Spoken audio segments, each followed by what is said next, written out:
Жуль, ты еще не одет, Жуль. Сейчас. Посмотри, сколько людей встречает тебя. Я так счастлива, Жуль. Рад за тебя. Ты будешь принят самим папой. Чему ты завидуешь? Что я буду целовать его туфлю? Это не по мне. Я с удовольствием остался бы в своей каюте. Тут я свободен. Нас ждут, Жуль.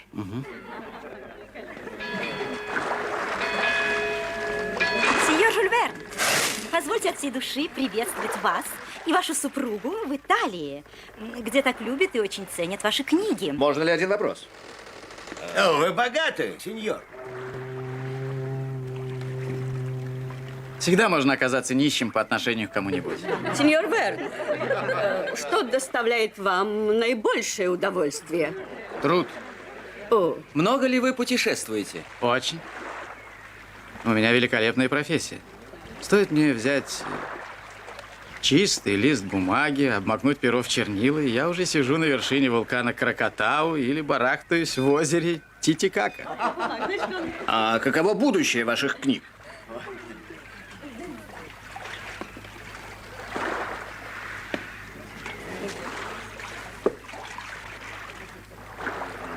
Я думаю, что их скоро забудут.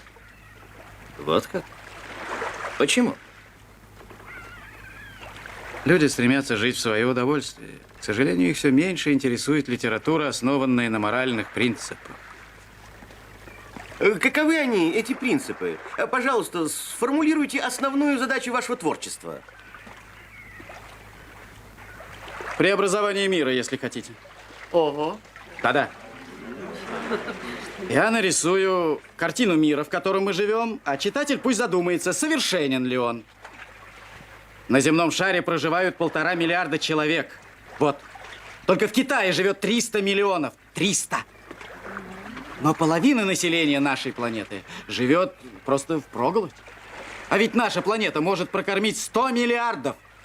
Человечество обязано общими силами улучшить и переустроить мир, в котором мы живем. Вы пишете много о науке. Каково ее будущее? Станем ли мы еще при жизни свидетелями великих открытий? Недалеко то время, когда достижения науки превзойдут силу воображения. Скоро люди построят летательные аппараты тяжелее воздуха, подводные корабли, движимые электричеством, но научные достижения безразличны к добру и злу. И, может быть, очень скоро найдут средства уничтожать целые армии, независимо от расстояния. И поэтому успехи науки не должны ни в коей мере обгонять совершенствование нравов. Иначе наука станет очень опасной. Сеньор Верн, ответьте, пожалуйста, на такой вопрос. Вы вполне нормальный человек, да? Надеюсь. А все ваши герои безумные храбрецы. Неправда. Все мои персонажи нормальные люди. Терпеть не могу сумасшедших. Счастье улыбается отважным, а не безрассудным. Господин Верн, в ваших книгах человек всегда выходит победителем из единоборства с природой. Но это атеизм, разрушение религии. Господин Дарвин утверждает, что человек – царь природы. Вы согласны с ним? Нет. Человек – одно из самых удивительных созданий природы, но не больше. Превосходство человека не в покорении природы, а совсем в другом. Постичь ее, сохранить душевное спокойствие перед бунтом материи. Человек должен уметь сказать: меня можно уничтожить, но поколебать никогда. право. Скажите, пожалуйста, о чем ваш новый роман, сеньор Жюль Верн?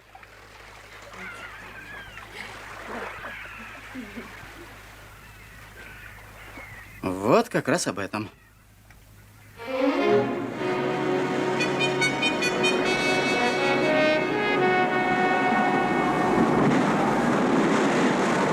Так держать! Дальше! Боцман! Поднять форштейн с такси!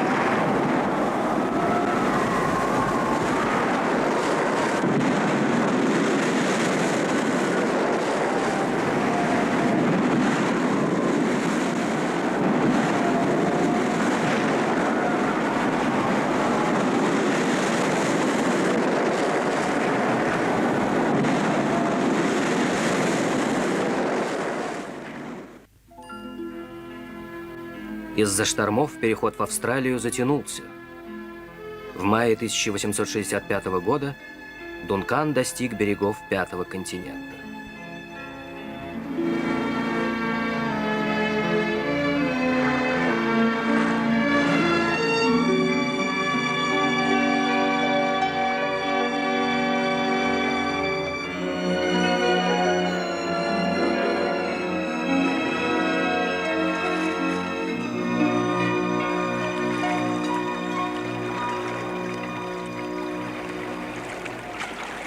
Какой скучный пейзаж.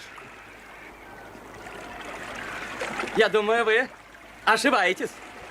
Это самая любопытная страна на всем земном шаре.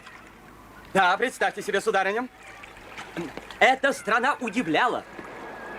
Удивляет и будет удивлять ученых всего мира. Это самая парадоксальная страна. Материк, где влаги нет ни в воздухе, ни в почве. Здесь даже листья обращены к солнцу не поверхностью, а ребром и не дают тень. Где у четвероногих есть клювы. Например, у ехидны и утконоса. Это самая причудливая, самая нелогичная страна. Какая-то пародия на законы природы. Паганель, да вы просто колодец знаний. Стоит только опустить ведро... И черпайте сколько угодно. Я знаю земной шар как собственный карман. Карман? Да.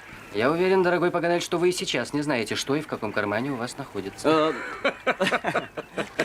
А воздух здесь настолько богат кислородом и беден азотом, что это самым благотворным образом...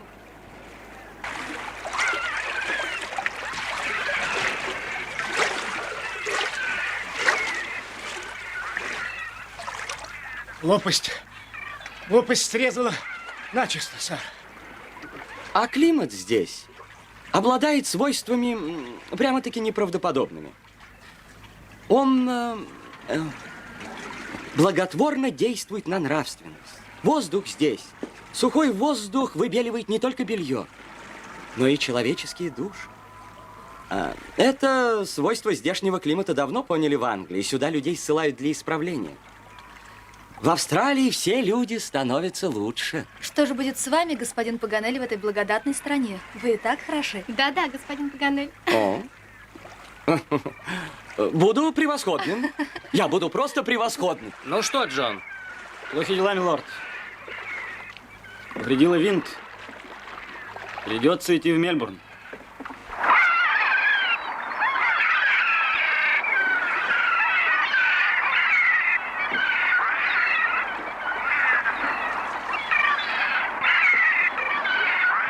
Смотрите, смотрите, маяк!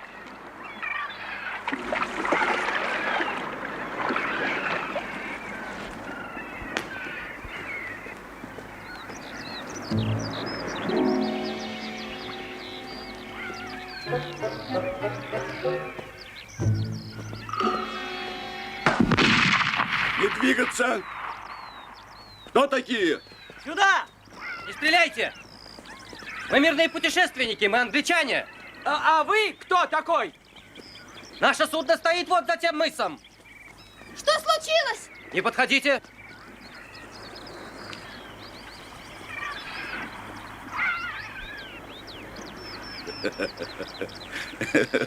Прошу простить меня, господа, но предосторожность в этих местах не бывает лишней.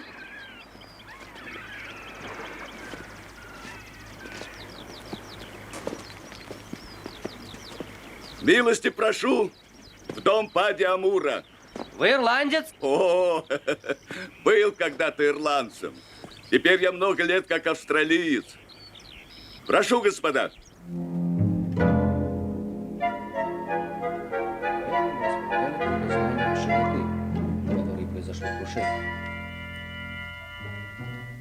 Слово «агони» заставило нас предположить, что крушение произошло у берегов Патагонии.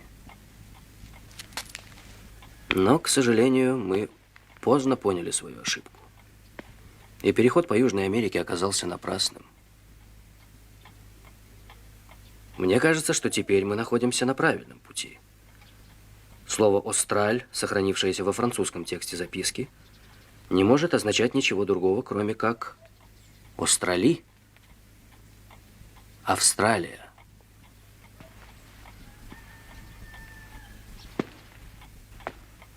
И вот мы в Австралии. А теперь, когда вы знаете все, скажите, не слыхали ли вы о судне, которое потерпело крушение в здешних водах? Нет. Я уже много лет живу тут, но...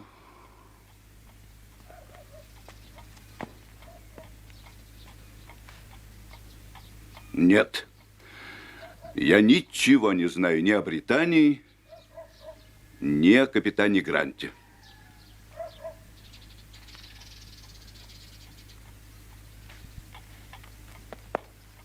Мэри, поймите, что...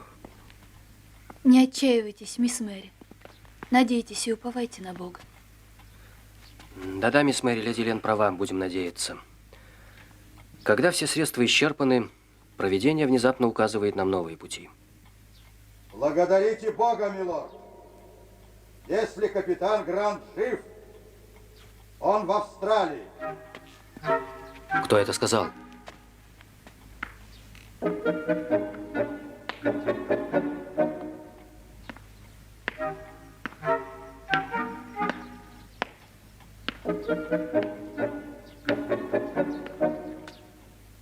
Ты, Айртон?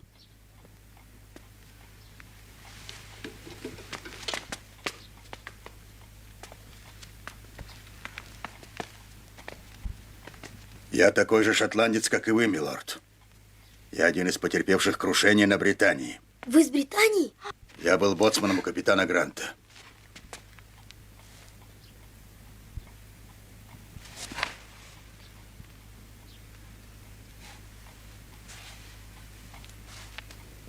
И вы спаслись вместе с ним, да? Нет. Я был выброшен на берег, меня смыло волной. Так разве вы не из тех двух матросов, о которых говорилось в документе? Я и не подозревала о существовании этого документа. Так где же капитан? Что с ним? Я считал его погибшим вместе с Британией. Мне казалось, что спасся я один. Но вы же сказали, что капитан Грант жив. Да, вы сказали. Я сказал, если капитан Грант жив. И добавили, то он в Австралии. Да, он может быть только здесь. Значит, вы не знаете, где он? Это мне неизвестно, милорд. Я повторяю, я считал, что он утонул в волнах или разбился о скалы. Это я от вас узнаю, что он, может быть, еще жив. Что вы тогда знаете? Только то, что если капитан Грант жив, то он может быть только в Австралии. Так где же произошло крушение? Под 37 градусом. На западном побережье? О, нет, на восточном. А когда это случилось? В ночь на 27 июня 60-го года. Точно все Что я сказал? Все сходится. Абсолютно сходится. Как видите, милорд, у меня были все основания сказать то, что я сказал. Если капитан Грант жив, то его надо искать только на австралийском материке и нигде больше. И мы обязательно найдем его. О, драгоценное письмо. Какое счастье, что оно попало в руки к таким проницательным людям. Но? А ведь я вас помню, мисс Мэри. Вы присутствовали на прощальном завтраке, который давал капитан Грант. Да. А вот за этим мальчуганом было поручено присматривать моему другу, старшему матросу Дику Тернеру. Ты помнишь, как вырвался от него и взобрался на бомб-салинг? Правда. Правда, я помню. Стало быть, вы боцман с Британии?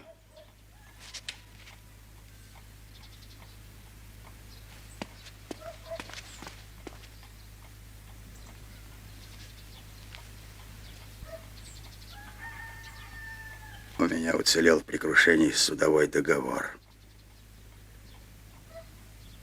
Сейчас я вам покажу его.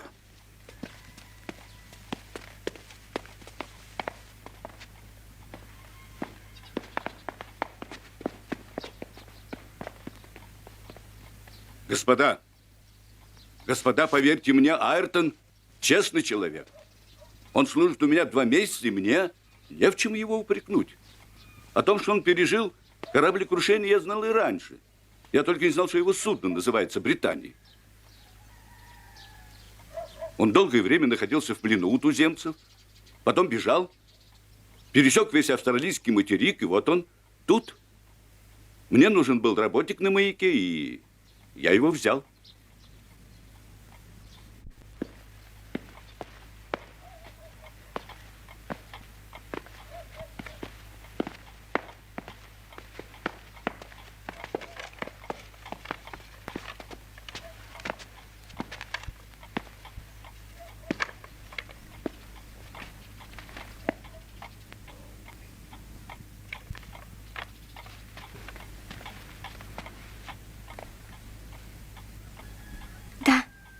Это почерк моего отца.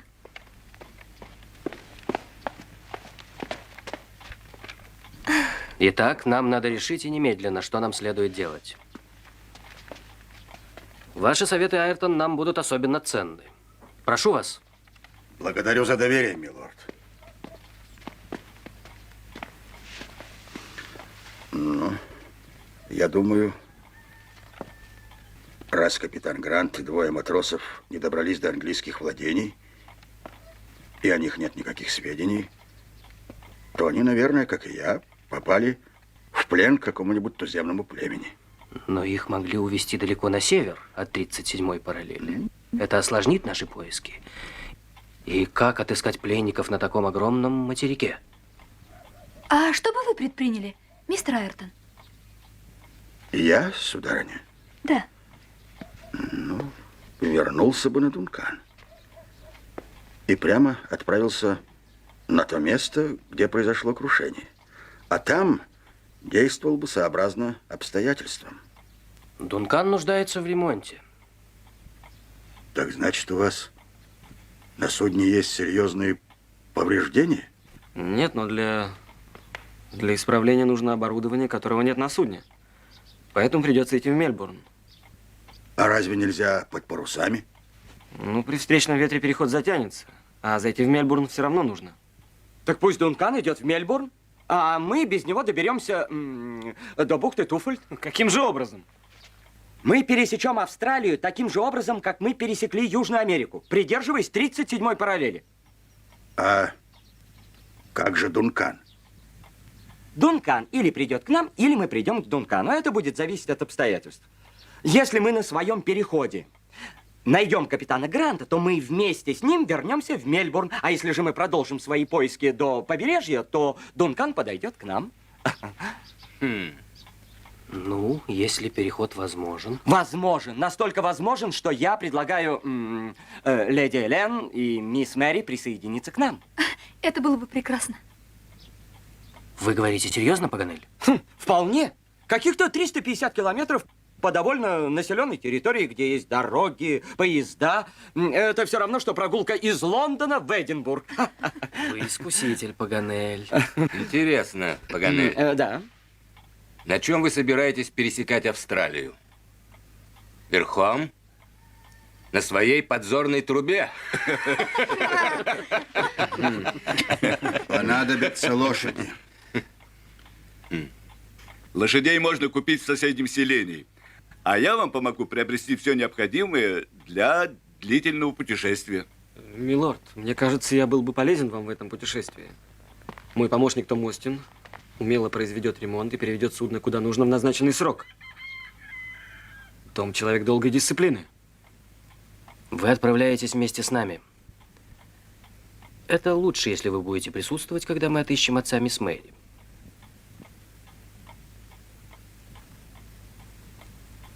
Ну, а вы, Айртон, согласны вы принять участие в наших поисках?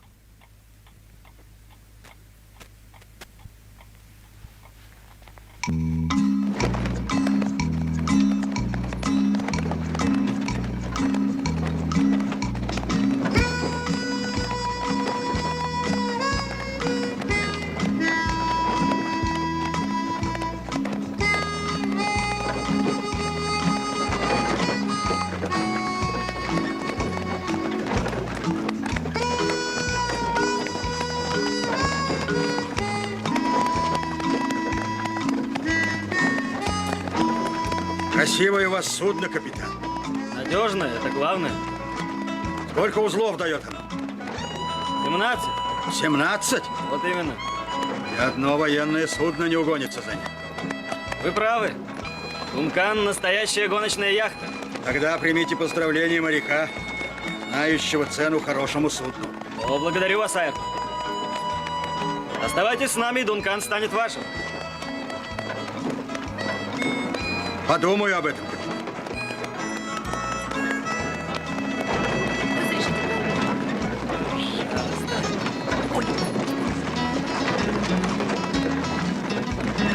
Хотите попробовать? Да. Прошу вас.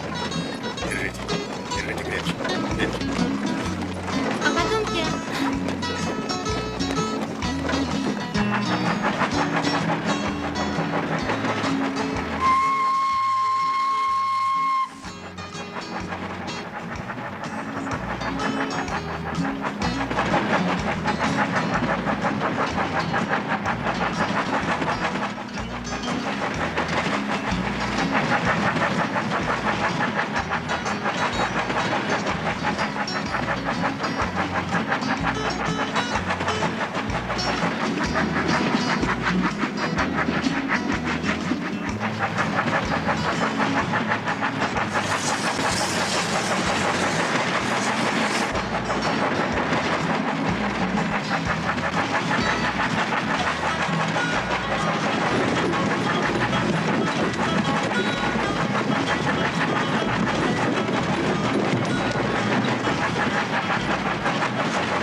Что я вам говорил? Вполне цивилизованная местность. Приходит прогресс и уходит поэзия пустыни. Ну. А где же аборигены, господин губернатор? О, Роберт! Четверть века назад мы уже встретили бы на пути не одно туземное племя. Пройдет десяток лет, и на этом материке совершенно исчезнут племена аборигенов. От каких дикарей бежали вы, Айртон? Это одно из племен внутренней Австралии. И что же может делать европеец среди этих туземцев? То, что делал я. Охотиться с ними, ловить рыбу, принимать участие в битвах. Если европеец не глуп и храбр, он занимает завидное положение в племени. Но все же он остается пленником.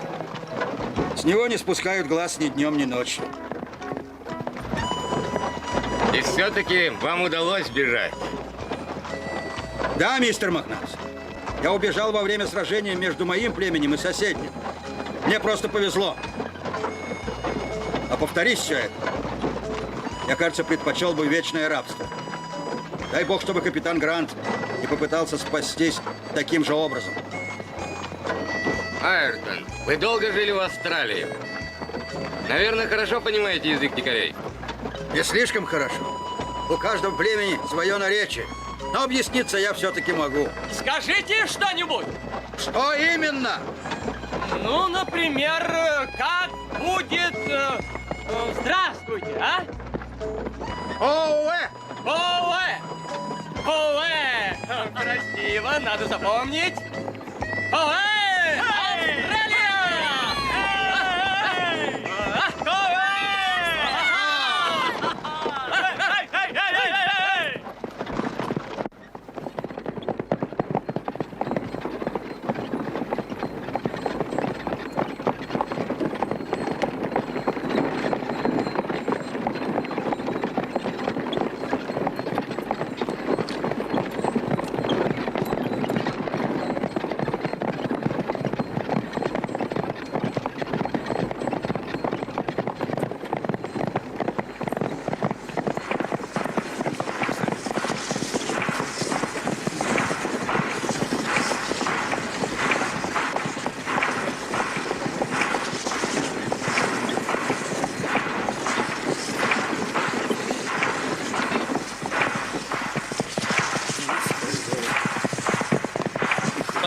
господа. Ограбление.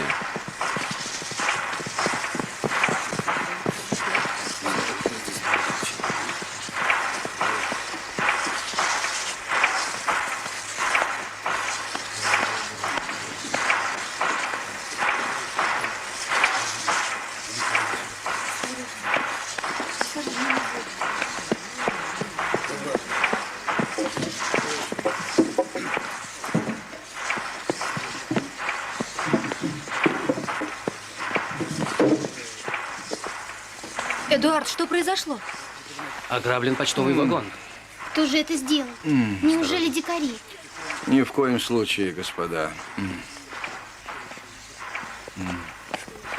Эти отметины на руках мне хорошо знакомы. Следы от кандалов. Да, бесплатные пассажиры на судах Его Величества. Что, каторжники? Ну вот, господин Паганель, а вы говорили, что преступники здесь быстро исправляются.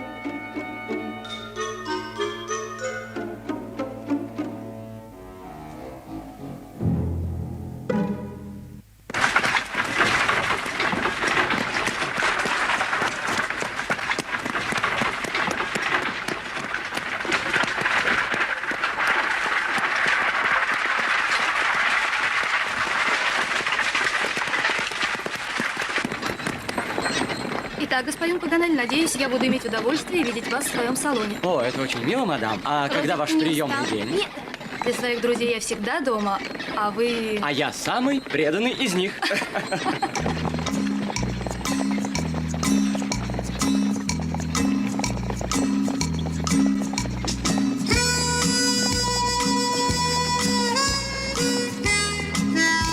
Друзья мои, дело к вечеру. Надо бы присмотреть место для привала. Ты не устала, Элен? Нет, нисколько.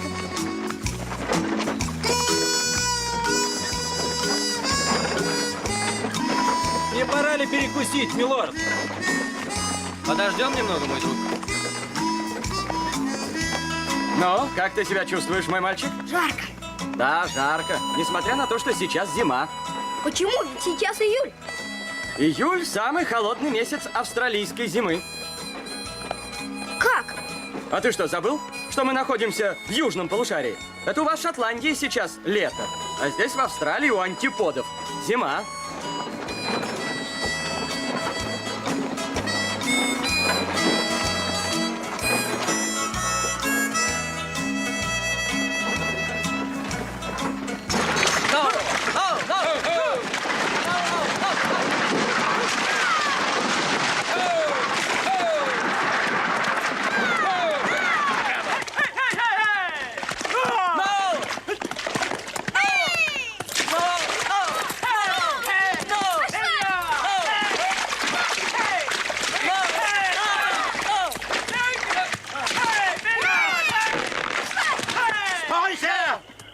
Остановитесь!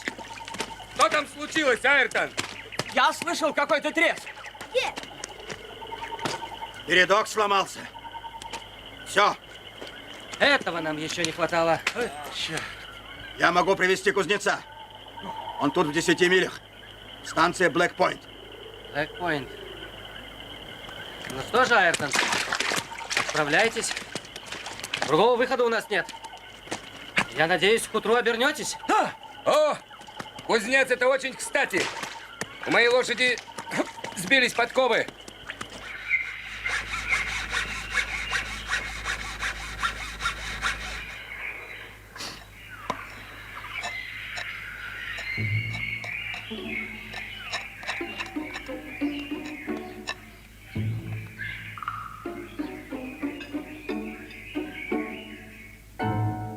А правда, мистер Айртон, мой отец добрый человек. Он был добр с вами? Ну, конечно, мистер Роберт. Отец ваш был человеком исключительной доброты. Мы все его любили, как родного отца. И он отличный моряк, ведь верно? И капитан каких мало. Вот уж обрадуется капитан Гарри Грант, когда увидит, каким стал его сын, которого он оставил совсем ребенком.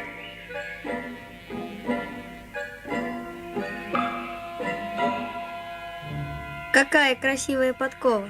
Да. Подкова странная.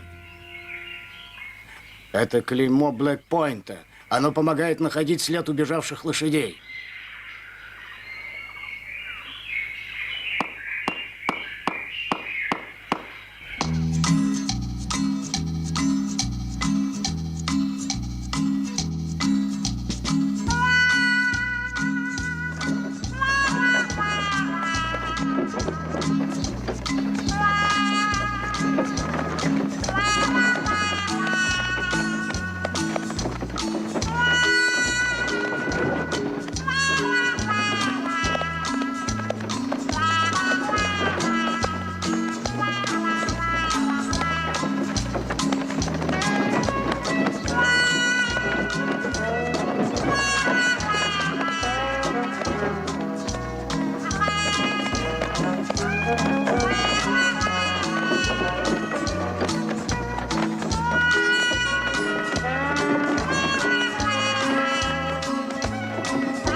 Добрый день, месье. Добрый день. Добрый день, сэр. Приветствую вас. Здравствуйте. Здравствуйте.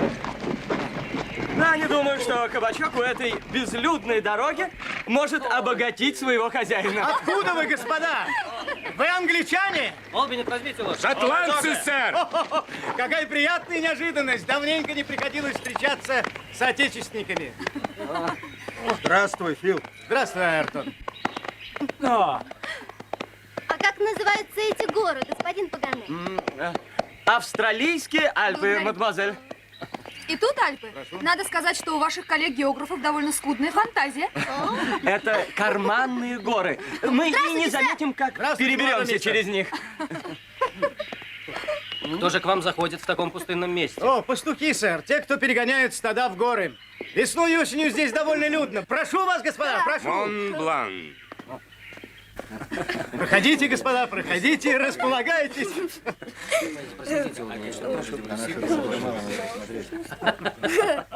Здесь прохладно. Боже, какое блаженство. Да. Да-да, пожалуйста. Позвольте. Австралийская новозеландская газета. Интересно.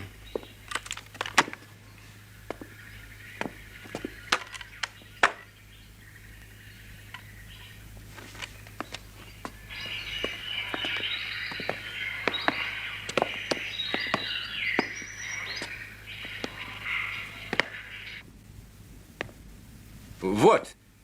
Послушайте, что здесь пишут.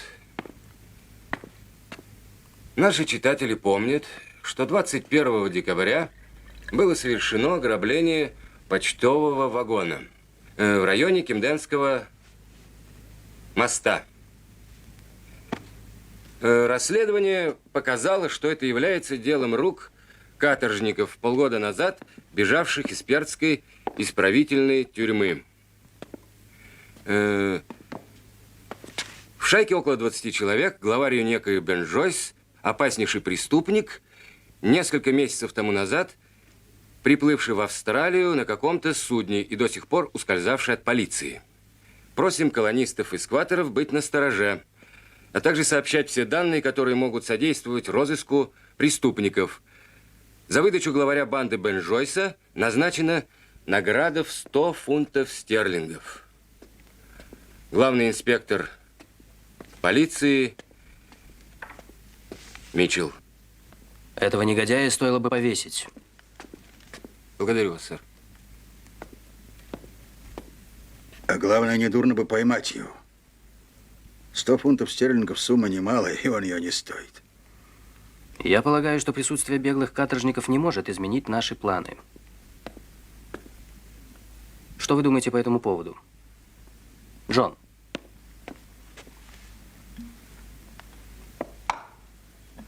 Если бы с нами не было леди Гленнерван и мисс Грант, то меня очень мало тревожила бы эта шайка негодяев. Ну, само собой разумеется, что не может быть и речи о том, чтобы мы отказались от взятой на себя задачи. Но, учитывая, что с нами дамы, может быть, имеет смысл отправиться в Мельбурн? Оттуда на Дункане к восточному побережью и возобновить поиски Гарри Гранта? Ваше мнение, майор?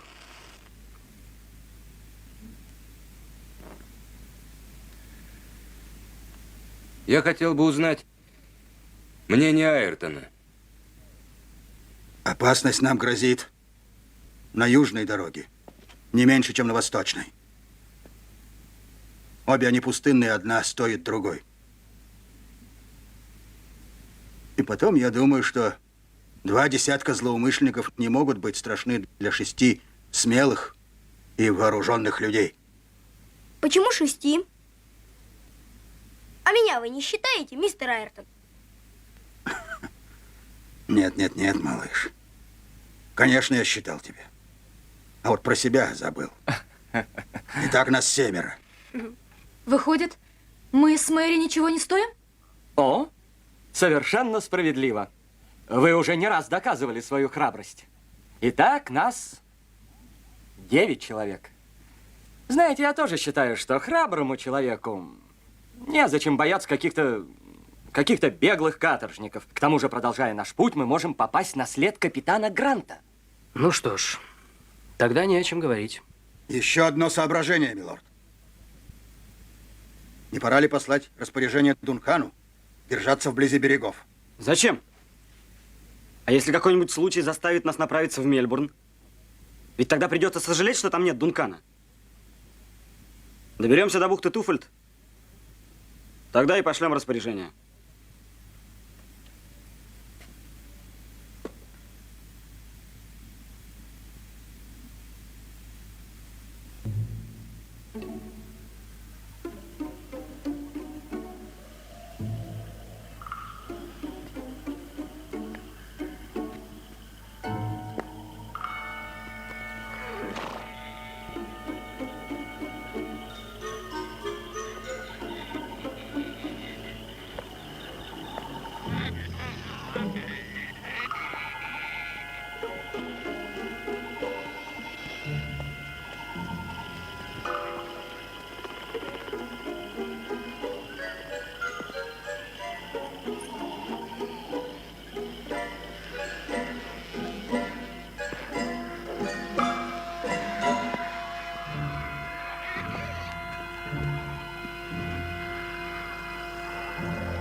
А, это вы, Макнапс?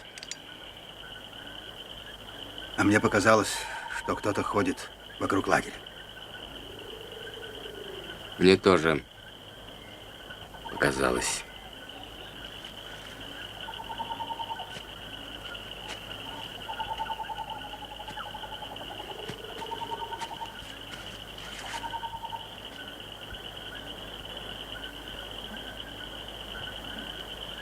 Какая ночь?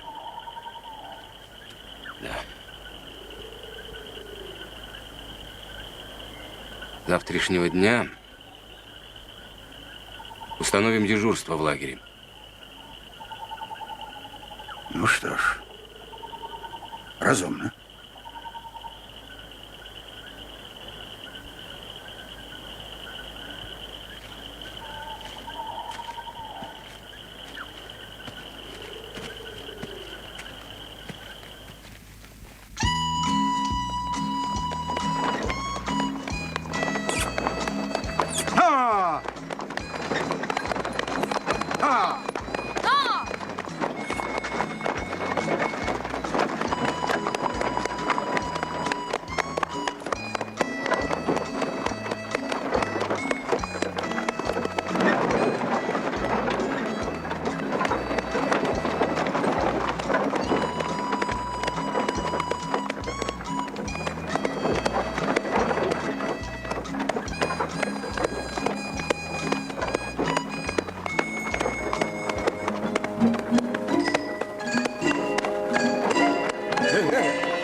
Что случилось, месье Паганель? А? Вот, друзья мои, я остался без лошади.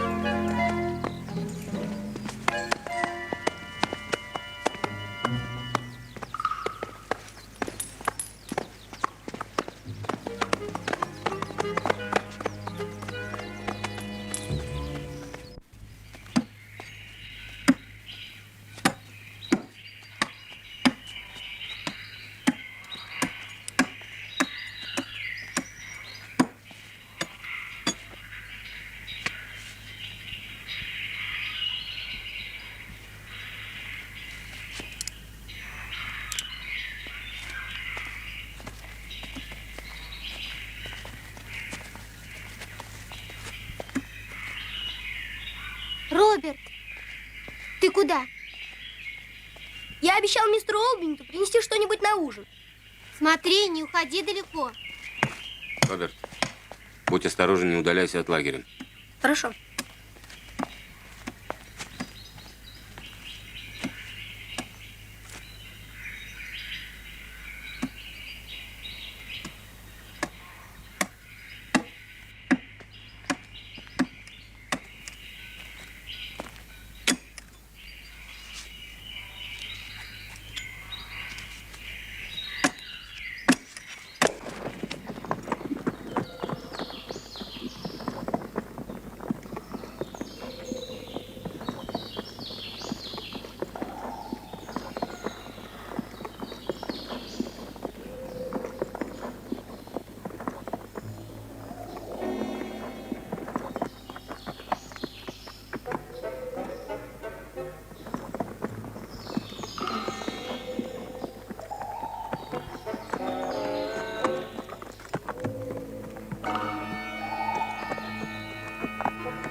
где-то тут близко.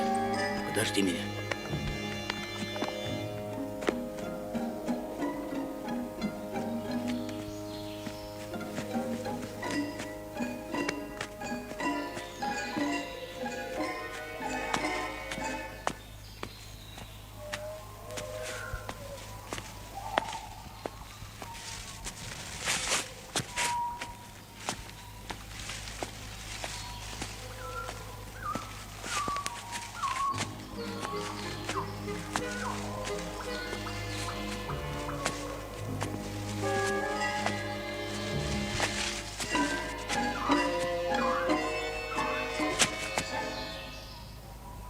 Что вы здесь делаете? Разве Австралия это парк, молодой человек? И разве он принадлежит кому-то? Но как вы здесь оказались? Так же, как и вы, мистер Роберт. Как, кажется, вас зовут? Верхом на лошади. А зачем? Сейчас я вам все объясню. Подходите ко мне. Ну, не валяйте дурака, мистер Роберт. Разве вы станете стрелять? Человека. Живого человека, мистер Роберт. Не подходите, я выстрелю. Вот увидите, я выстрелю. Я позову на помощь, уходите.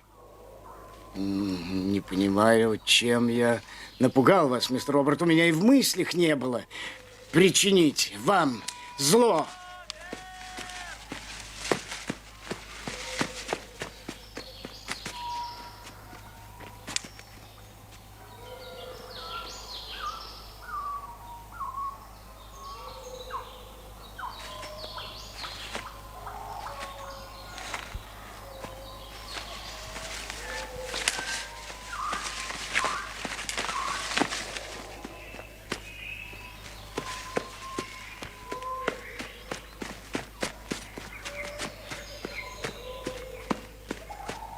Ну, что там? Потом. Поехали.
Что ж, теперь у нас осталась только одна лошадь, которая уцелела благодаря майору. Да, странно.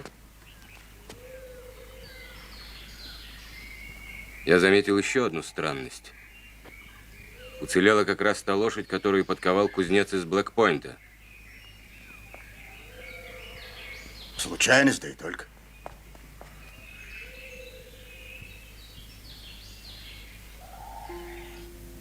Внезапный падеж лошадей застал путешественников как раз на середине пути, в самом центре Южной Австралии.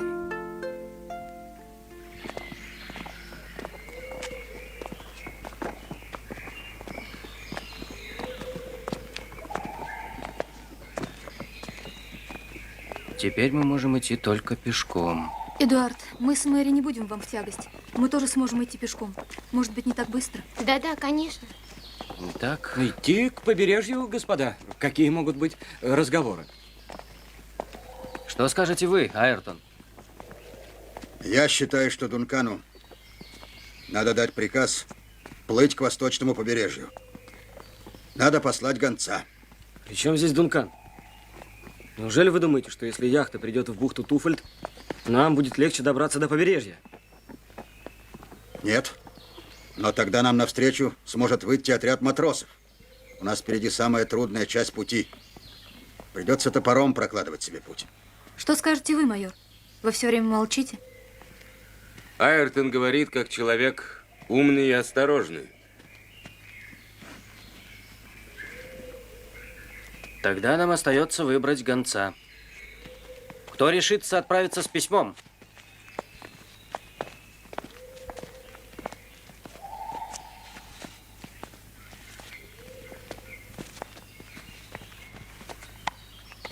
С вашего позволения, милорд, поеду я. Я знаю этот край. Я могу выпутаться там, где другой погибнет. Дайте мне письмо, и я ручаюсь. Через неделю Дункан будет в бухте Туфельд. Ну что ж, Айртон, вы человек смелый. Отправляйтесь. Милорд, как вы пишете имя Айртон? Так же, как оно произносится. Вы ошибаетесь. Это имя пишется Айртон, а произносится... Бен Джойс. Бросьте оружие, Макнапс.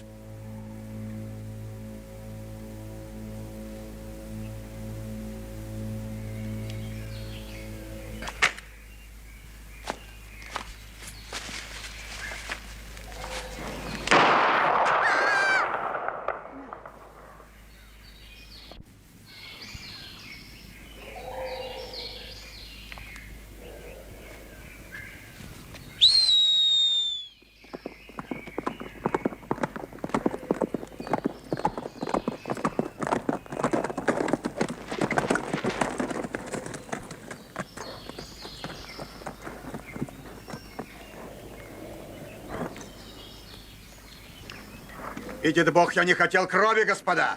Прощайте!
Милорд, пошевелите пальцами. Ну, все в порядке.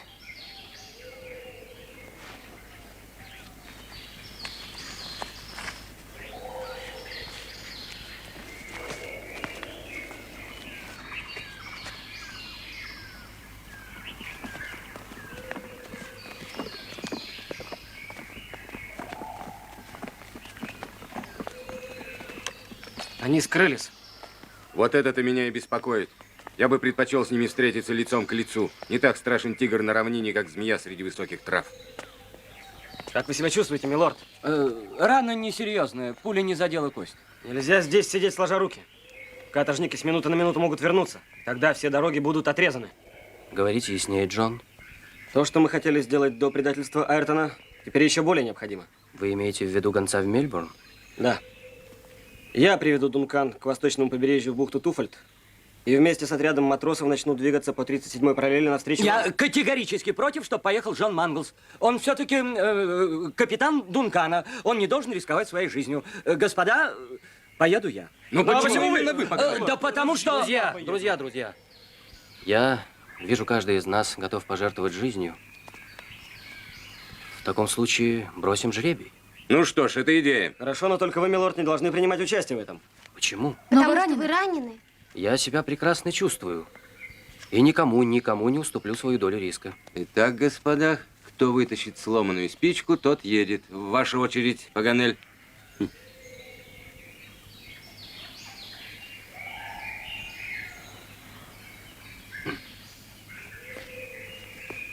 Милорд. Ваша очередь, Джон.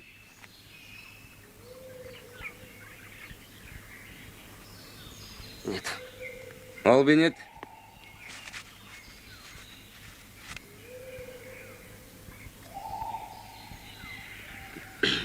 Я пойду седлать лошадь. Ну что ж, господа, я считаю, что выбор достойный. Конечно. Тем более вы только что доказали свою находчивость, Олбинет. Желаю удачи. Благодарю. Я готов отправиться немедленно. Паганель, садитесь, я продиктую вам письмо Тому Можно Остину. вас на минуту? Слушайте меня внимательно. Если вы... Вы готовы, Паганель?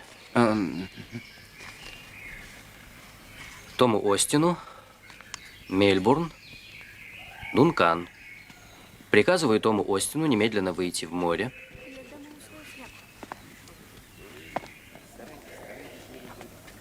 И вести Дункан к восточному побережью Австралии.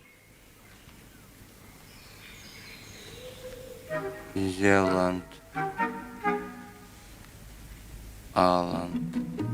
К восточному побережью Австралии. Аланд. Паганель. Паганель. А? Что с вами? Да. Вести Дункан. Как вы сказали? К восточному побережью Австралии. Почему Австралия? Да. К восточному побережью. Алан. Зеланд. Алан. Зеланд.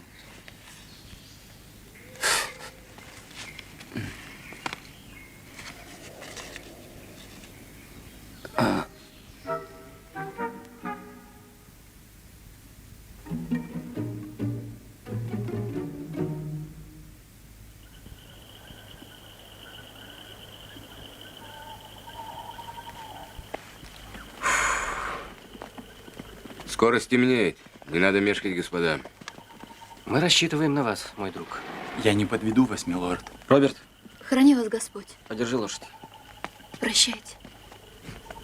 Ага.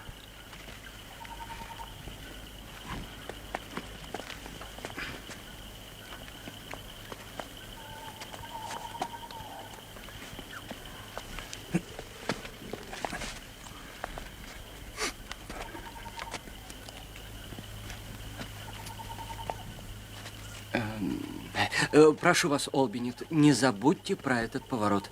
До свидания. До свидания. До свидания, Олбинет. Удачи. До свидания.